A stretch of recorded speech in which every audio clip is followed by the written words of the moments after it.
Allez en route là si vous partez au boulot, bien motivé, bon courage tout le monde. J'espère que vous allez bien. On est mardi 12 juillet aujourd'hui, c'est le 6-9 de l'été. Avec l'actu qui arrive et on se fait Pitbull et Macassi dans la foulée. À tout de suite.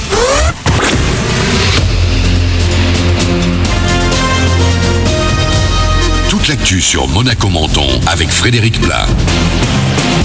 Bonjour, peut-être bien un peu d'ombre à la plage aujourd'hui. Le soleil va le plus souvent partager le ciel avec des nuages. Des orages seront même possibles d'ici la fin de journée, mais uniquement sur les reliefs et l'intérieur du 06.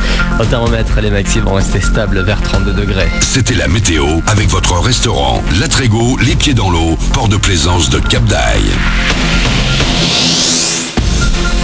Un peu de monde sur votre route ce matin, notamment à Roquebrune, Cap-Martin, sur l'avenue du Général Leclerc, l'avenue Paul-Noubert ou encore l'avenue de France. Mais pas de panique, il ne faut que quelques minutes pour traverser les ralentissements.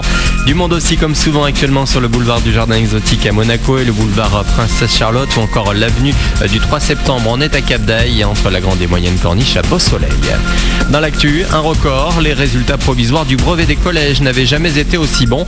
Un peu plus de 87% de reçus en France cette année selon le ministère, en hausse d'un point par rapport à 2015. À Monaco, brevet toujours, on a enregistré près de 99% de réussite. Autre chiffre, avec un taux de réussite supérieur au niveau national pour les bacheliers azuréens, 89,3% de réussite pour l'Académie de Nice contre 88,5%. Enfin à Monaco, les résultats exceptionnels de l'an dernier se sont confirmés cette année. 100% des candidats des lycées Albert Ier et François d'Assise Nicolas Barré ont été admis au bac général. Bac ou brevet, après les épreuves, les vacances. Et pendant que beaucoup d'entre vous profitent de la plage, il y a des petites mains qui bossent pour que votre séjour soit idéal.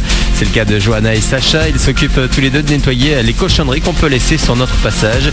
Et pour eux, c'est un peu le job d'été idéal. L'avantage, c'est qu'on est dehors, on gère complètement notre temps, on est à l'air libre, il y a la mer, il fait beau.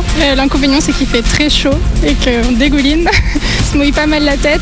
Et vous voyez, on a une super combinaison très sexy, magnifique. Personne ne nous reconnaît, donc tout va bien. Mais sinon, non, je trouve que c'est vraiment agréable comme boulot. Ça permet de faire un peu d'argent de poche, donc c'est sympa et ça permet de passer un mois d'août un peu plus cool aussi. Et puis au moins on a nos après-midi, c'est tranquille. Johanna et Sacha qui s'occupent des plages mentonnaises de Roquebrune à l'Italie avec 3 autres collègues en juillet. Une nouvelle équipe prendra la relève en août. Ça va pour elle. Taylor Swift a gagné plus de 153 millions d'euros sur les 12 derniers mois. Elle est donc la célébrité la mieux payée de l'année selon le bilan du magazine américain Forbes hier. Concert, pub, partenaire, l'américaine a gagné le gros lot, très loin devant les One Direction qui se sont quand même partagés près de 100 millions d'euros. Dans le top 10, on retrouve aussi Adele et des sportifs comme Lionel Messi et Cristiano Ronaldo qui ne sont pas à plaindre. Voilà pour votre actu. Il est 8h32, bon début de journée à vous, bon réveil avec le 6-9 de l'été et Cash.